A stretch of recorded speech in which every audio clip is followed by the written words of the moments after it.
Hi everyone, Namaskar, Salam, Sat Sri Akal. Welcome back to Deep All in One channel. I hope you all are doing really well.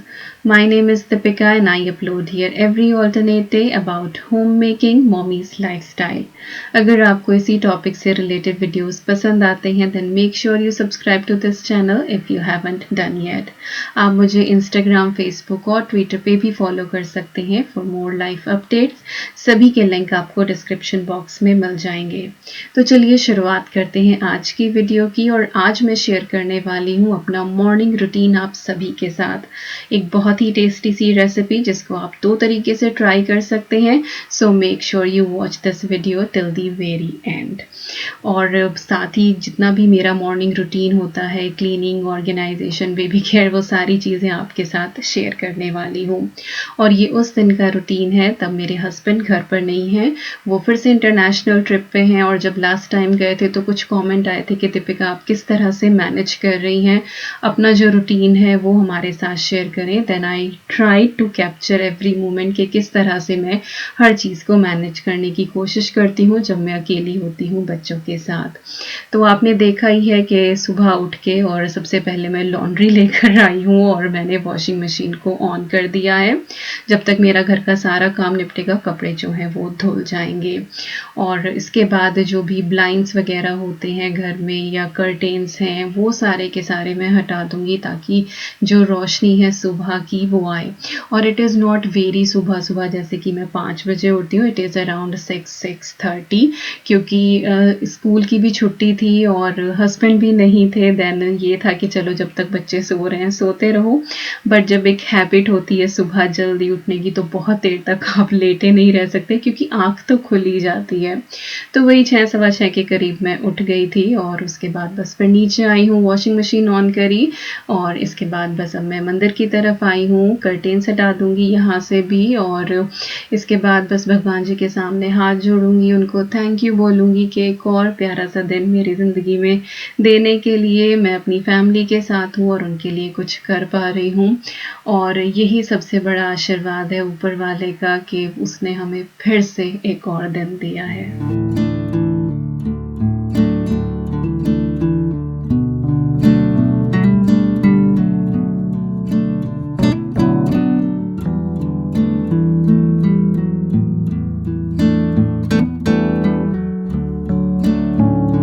और इसके बाद मैं आ गई हूँ kitchen में और यहाँ पे मैं लेने वाली हूँ गर्म पानी और साथ में मेरी थायराइड की दवाई। आप में से बहुत से लोग ऐसे हैं जो नए जुड़े हैं चैनल पर जिनको सब कुछ नहीं पता है और मेरे पास फिर बहुत ज़्यादा सवाल आ जाते हैं कि दीपिका आपको कौन सा थायराइड है, आप कितनी डोज लेते हैं। तो थायराइड मुझे पिछले 8 साल से है। जब मेरी बड़ी बेटी हुई थी उसके 1 साल बाद मुझे थायराइड डायग्नोस हुआ था और उसके बाद काफ़ी अप एंड डाउन रहा। तो मेरी डोजेस जो हैं वो चेंज होती रहती हैं, डिपेंड करता है कि कितना जा रहा है। तो मुझे हाइपोथायरॉयड है और एट द मोमेंट मैं 150 mcg दवाई ले रही हूँ। एक्चुअली मैं बहुत ज़्यादा मेंशन नहीं करती हूँ कि कितनी डोज है क्योंकि ऐसा नहीं कि जो डोज मेरी है वही आपकी भी होगी। तो हर किसी का TSH लेवल जो है वो डिफरेंट होता है और डॉक्टर उस हिसाब से उनकी दवाई जो है वो प्रिस्क्राइब करते हैं। तो मुझे नहीं लगता कि मेरी डोज बताने से किसी का कोई फ़ायदा होगा। बट क्योंकि बहुत सवाल आ रहे थे और एक कमेंट मुझे एक ही पर्सन से बहुत बार आया, then I thought to mention here. तो बस लूक वार्म वाटर के साथ मैंने अपनी थायराइड की दवाई ले ली है और पानी जो है वो मैंने थोड़ा सा गर्म कर दिया था। ईवी की बॉटल भी मैंने निकाल के रख दी है क्योंकि थोड़ी बहुत देर में बस वो उठने ही वाली है। जब मैं उठती हूँ तो मेरे उठने के हार्डली 10-15 मिनट्स बाद वो उठ ही जाती है। हालांकि वो अपनी कॉट में सोती है बट स्टिल आई थिंक बच्चों को मदर की स्मेल आती ही आती है। और बस अब यहाँ पे मैं 1-2 कैंडल्स जो हैं वो लाइट अप कर दूंगी और ये सेंटेड कैंडल्स हैं। तो सुबह सुबह जो वो एक अच्छी सी खुशबू, एक अरोमा थेरेपी इसको शायद बोलते हैं, तो वो एक सुकून देती है और आपका जो दिन है वो बहुत ही कामनेस के साथ शुरू होता है and I really love it. और कैंडल्स मेरे हर कमरे में आपको मिल जाएंगी घर में और मैं हर जगह लाइट अप करती हूँ। बस हाँ, बच्चों की रीच से थोड़ा सा दूर रखती हूँ। और जैसा कि मैंने कहा था कि बस ईवी उठने ही वाली है, तो लुक हियर, ईवी जो है वो उठ गई है और बाहर का टेम्परेचर अच्छा था तो फिर मैं उसको बाहर ले आई और उसको थोड़े से प्लांट्स टच करा रही थी की, ताकि वो भी थोड़ा-सा नेचर को फ़ील करे, अलग-अलग जो चीज़ें होती हैं, जैसे कि किस तरह का उनका सरफेस है, उसको थोड़ा-सा एहसास हो उन चीज़ों का। तो उसको जितनी भी ये पत्तियाँ होती हैं, फूल होते हैं, वो मैं टच करवाती हूँ और कई बार उसको ज़मीन पे बैठा के वो ज़मीन पे भी हाथ घुमाती है, तो उसको रेत का टेक्सचर अलग लगता है। तो इस तरह की चीज़ें मैं उसके साथ करती हूँ ताकि उसको थोड़ा-सा एहसास हो कि हर चीज़ जो है वो अलग-अलग है। और बस इसके बाद ईवी को मैंने फ़ीड कराया, उसको दिन के लिए रेडी कर दिया है, तो वो अपना कपड़े-शपड़े पहन के नए और अपना तैयार हो गई है पूरी उधम मचाने के लिए पूरा दिन। अद्वी अभी सो ही रही है तो और मुझे कुछ ऐसा इतना काम था नहीं। देन आई वाज़ लाइक कि चलो ईवी के साथ बैठ के थोड़ी बहुत मस्ती करते हैं और टीवी में मैंने अमृतवाणी चला दी है और ईवी को जो है वो अमृतवाणी पहले से ही बहुत पसंद है। When I was pregnant with her अमृतवाणी मैं बहुत सुना करती थी, साथ ही सुंदरकांड बहुत सुनती थी। तो वो मेरी तरह जो है वो थोड़ी-सी आध्यात्म की तरफ है और जब भी मैं चलाती हूँ तो वो बहुत ध्यान से सुनती है, टीवी की तरफ देखती भी है। सो वो शायद याद करने की कोशिश करती है। तो ईवी जो है वो अपना क्रॉल करने में बिज़ी है इधर-उधर और मैं उसके ऊपर भी ध्यान रखती रहूँगी, साथ ही थोड़ा बहुत अपना जो काम है वो भी शुरू करती हूँ। तो चाय मैंने यहाँ पे अपने लिए बनने के लिए रख दी है और चाय अकेले पीने में मज़ा नहीं आता बट सुबह की चाय तो बहुत ज़रूरी हो जाती है। मेरे लिए तो ज़रूरी हो ही जाती है, वैसे जो भी चाय लवर है उनको पता ही होगा। तो बस चाय बनने रख दी है, साथ ही जो बेसन का जार है वो मैंने फिल कर दिया है। बेसन ख़त्म हो गया था इस जार में तो इसको मैंने रिफ़िल कर दिया है और बेसन से ही मैं बहुत अच्छी आज एक रेसिपी बनाने वाली हूँ। प्लान कुछ और था लेकिन अद्वी ने फिर कुछ और बनवा दिया तो आप देखने ही वाले हैं। तो यहाँ पे लगभग मैंने 1 कप के करीब बेसन लिया है और इसके अंदर मैंने पानी डाल के इसका थिन सा हमें पेस्ट बनाना है, लेकिन पानी जो है वो शुरुआत में ही आप बहुत ज़्यादा ना डालें, थोड़ा-थोड़ा करके डालें क्योंकि अगर एक बार ये शुरुआत में पतला हो गया और गांठें पड़ गई तो वो घुलनी बहुत मुश्किल हो जाती हैं। तो शुरुआत में थोड़ा-सा पानी डालें, एक थिक सा पेस्ट बनाएँ तो उससे गुठलियाँ नहीं पड़ती हैं और उसके बाद जितना भी आपको बैटर थिन करना है उस हिसाब से आप पानी ऐड कर दें। तो फाइनल कंसिस्टेंसी जो है वो मैं आपको यहाँ पे दिखा दूँगी, काइंड ऑफ रिबन कंसिस्टेंसी हमको चाहिए यहाँ पे।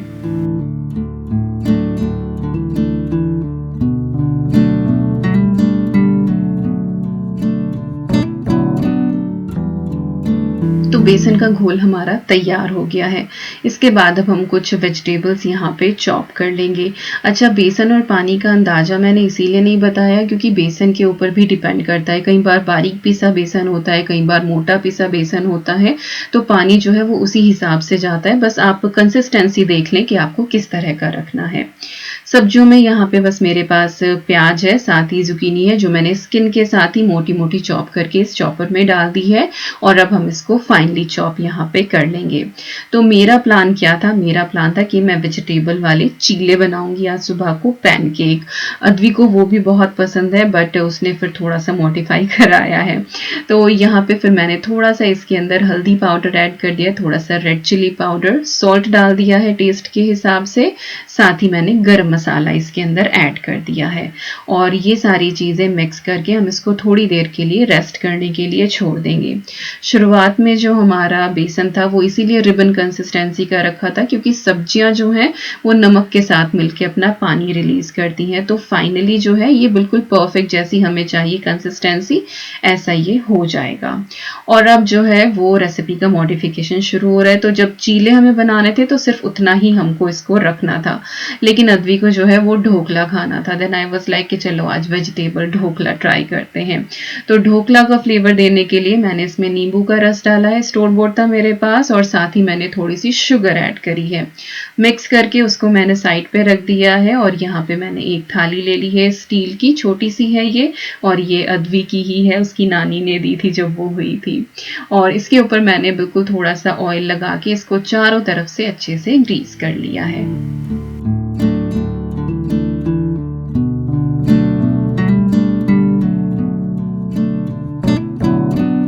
और और अब यहाँ पे मैंने लिया है इनो फ्रूट सॉल्ट। ये जो है इंस्टेंट फर्मेंटेशन का काम करता है। अगर इनो फ्रूट सॉल्ट आपके पास नहीं है तो आपको यहाँ पे थोड़ा सा बेकिंग सोडा, खाने का सोडा, मीठा सोडा, डिफरेंट डिफरेंट नाम है जो खाने के लिए यूज़ किया जाता है या फिर जो कुकिंग में यूज़ किया जाता है, आपको वो इसके अंदर डालना है। उससे ये एकदम से फर्मेंट हो जाएगा क्योंकि नींबू का रस ऑलरेडी इसके अंदर है। तो अगर इनो नहीं है तो सोडा आपको डालना है। बिल्कुल थोड़ा सा मैंने पानी ऐड कर दिया। चॉपर में थोड़ी सी सब्जियां लगी हुई थी, बस उसी को रिंस करके डाला है और इनो जो है वो एकदम से एक्टिवेट हो जाता है जैसे ही आप पानी डालते हैं। और बस इसको फिर मैंने इस तरह से थाली में ये डाल दिया है और अब हम इसको अच्छे से स्टीम करेंगे। वैसे ढोकला के लिए अगर ये थोड़ा सा और थिक कंसिस्टेंसी का होता तो और भी ज़्यादा बेटर रहता, बट मैंने थोड़ा सा लूज बनाया ताकि सब्जियां जो है वो अच्छे से स्टीम हो। तो मैंने कढ़ाई में थोड़ा सा पानी चढ़ाया है और उसके ऊपर मैंने ये थाली रख दी है क्योंकि ये थाली बिल्कुल कढ़ाई के ऊपर फिट आ जाती है। अदरवाइज आप नीचे एक स्टैंड जरूर रखें, बट मेरी थाली फिट आती है इसीलिए मैंने डायरेक्टली इसको ऐसे ही रखा है। इसके बाद हमें इसको स्टीम होने देना है। 15 से 20 मिनट लग जाते हैं। बीच बीच में जो है वो नाइफ डाल के आप चेक करते रहे। तो ये मैंने 10 मिनट बाद देखा था तो ये हल्का सा भी कच्चा था क्योंकि नाइफ के ऊपर लग के आ रहा था और इसको मैंने इसी तरह से फिर दोबारा से स्टीम होने के लिए रख दिया है। तो अगले 7-8 मिनट बाद मैंने फिर से रेगुलर इंटरवल पे मैं इसको चेक करती रही और जब नाइफ बिल्कुल क्लियर आया तब मैंने थाली निकाल के बाहर रख दी है। और अभी आपको इसको अच्छे से ठंडा करना है, फिर आपको इसे डीमोल्ड करना है। बट क्योंकि मेरे ऊपर तलवार लटकी हुई थी मेरी बिटिया रानी की कि मम्मा भूख लग रही है, भूख लग रही है, अब मैंने तो जुगाड़ यही किया था कि फटाफट उसको मैं चीले बना के दे दूंगी, बट उसको कुछ और ही खाना था। देन फिर इन चीज़ों में थोड़ा सा टाइम लगता ही है। तो मैं अपने टाइम से चल रही थी बट उसको जो है वो जल्दी थी। खैर तो यहाँ पे मैंने इसको डीमोल्ड किया। क्योंकि ये थोड़ा सा गर्म था तो ये हल्का सा चिपक गया था, बट दैट्स कम्प्लीटली फाइन, कोई बात नहीं है, हो जाता है थोड़ा बहुत इस तरह से। तो ऐसा नहीं कि सारी चीज़ें परफेक्ट होंगी तभी मैं आपको दिखाऊंगी, तो जो थोड़ी बहुत गड़बड़ हुई है वो भी मैं आपके साथ शेयर करती हूँ। तो वो हल्का सा स्टिक हुआ था। इसके बाद मैंने इसको इस तरह से ट्राइंगल में कट कर दिया है, काइंड ऑफ जैसे पिज्जा के पीस होते हैं। और अद्वी इसको इसी तरीके से खाने वाली है, उसको स्टीम्ड ही पसंद आता है। मैं अपने लिए कुछ और भी ट्राई करने वाली हूँ तो वो भी आपको देखने को मिलेगा।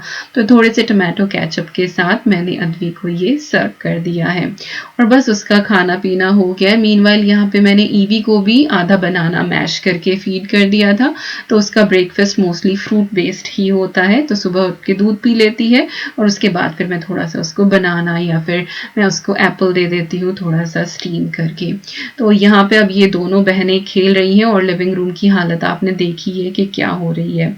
और बस मैं फटाफट किचन में आके अपना बाकी का काम निपटाना शुरू करूँगी।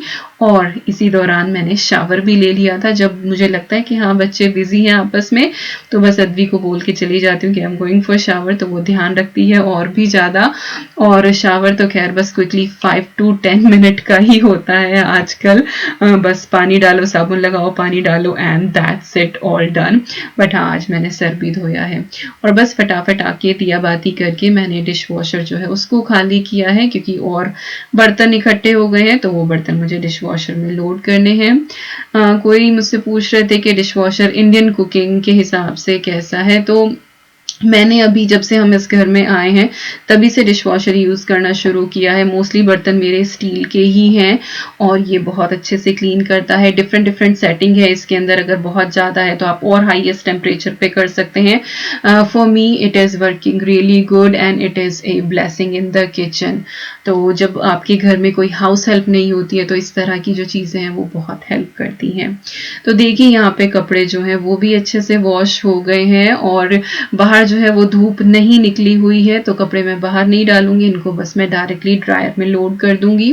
वैसे तो वॉशिंग मशीन से निकाल के कपड़े ड्रायर में ही डालने थे बट मैं हमेशा बास्केट में निकालती हूँ क्योंकि कई बार फिर निकालते हुए कपड़े गिर जाते हैं, तो फिर बास्केट से ही डायरेक्टली मैं ड्रायर में डाल देती हूँ। और ये टम्बल ड्रायर शीट्स आती है, इनसे कपड़े जो हैं वो बिल्कुल 100% ड्राई हो जाते हैं। और जो मशीन है वो भी अच्छे से स्पिन ड्राई कर देती है, लेकिन वो सीले सीले से कपड़े होते हैं। ड्रायर के अंदर अंदर वो बिल्कुल 100% ड्राई हो जाते हैं और बिल्कुल गरम गरम कपड़े बाहर निकलते हैं, और साथ के साथ ही आप इनको फोल्ड करके रख दें। तो बस कपड़े जो हैं वो ड्राई हो जाएंगे, और इधर बस अब मैंने सफाई का काम शुरू कर दिया है। तो पूरे घर में मैं अच्छे से वैक्यूम करूंगी। आज मैं मोप नहीं कर रही हूँ, मोप जो है वो मैं ऑल्टरनेट डे कर रही हूँ अब, क्योंकि ईवी जो है वो कई बार बहुत परेशान कर देती है और अद्वी फिर उसको संभाल नहीं पाती है। तो इसीलिए ऑल्टरनेट, जब विकास यहाँ नहीं होते हैं तो मॉपिंग का काम जो है वो मैं ऑल्टरनेट डे पे कर देती हूँ।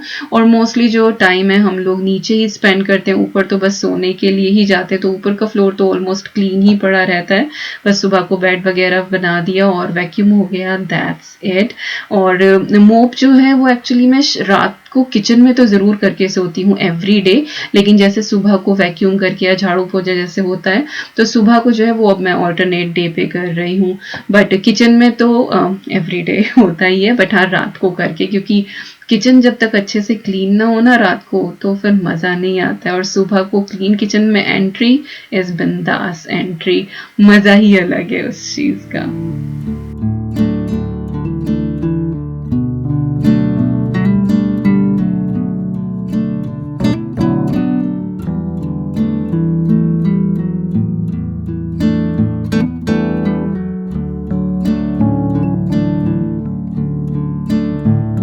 और वैक्यूम हो चुका है, और ईवी का यहाँ पे मॉर्निंग नैप का टाइम हो गया है।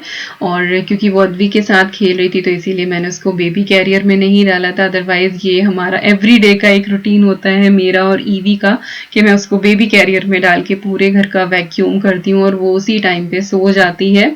बट आज वो अद्वी के साथ खेल रही थी, देन आई वाज लाइक कि फटाफट वैक्यूम कर लेती हूँ। और बस इसके बाद अब मैंने ईवी को लिया गोद में और 5 मिनट ही बस उसको इस तरह से सहलाया और बस वो सो गई यहाँ पे। और अद्वी जो है वो तो बस मौके ढूंढती रहती है कि वो किसी तरह से आके ईवी को किस कर दे, और उसने जैसे ही किस किया एंड शी वाज लाइक, उसने आंखें खोली और मुझे लगा कि गई सारी मेहनत, बट खैर वो फिर दोबारा से सो गई। और बस ईवी को मैं कॉट में लिटा के आ गई हूँ, और अब तसल्ली से मैं अपना ब्रेकफास्ट करूंगी। और मेरी ब्रेकफास्ट की जो रेसिपी है वो अब शेयर कर रही हूँ। तो यहाँ पे मैंने पैन लिया है और इसमें मैंने थोड़ा सा ऑयल डाला है, और ये टीफाल के पैन है, 5 पैन का मेरे पास सेट है, और इसके जो हैंडल हैं वो डिटैचेबल हैं, और मेरे पास इससे रिलेटेड भी बहुत सवाल आते हैं, तो टीफाल ब्रांड के हैं। तो खैर ऑयल यहाँ पे गर्म हो गया, इसके अंदर मैंने थोड़ी सी राई डाल दी है, साथ ही मैंने करी पत्ता ऐड किया है। और करी पत्ता जो है वो ड्राइड है मेरे पास, फ्रेश हो तो और भी अच्छा लगता है। साथ ही यहाँ पे एक बड़ी सी हरी मिर्ची मैंने मोटी मोटी कट करके डाल दी है, और इसको भी हम हल्का सा यहाँ पे रोस्ट कर लेंगे। इसके बाद जो हमने ढोकला बनाया था मिक्स वेजिटेबल वाला, उसके मैंने इस तरह से छोटे छोटे क्यूब्स कट कर लिए थे, और इसको मैं इस तरह से अलाइन कर रही हूँ ताकि ये दोनों तरफ से बिल्कुल अच्छे से क्रस्टी होकर सिके। और ये बहुत ही अमेजिंग रेसिपी लगती है, आप ट्राई जरूर करना। इवन दो अगर आप प्लेन ढोकला भी बना रहे हैं ना, तो भी आप ये वाली जो है ना वो फ्राइड ढोकला ये जरूर ट्राई करना।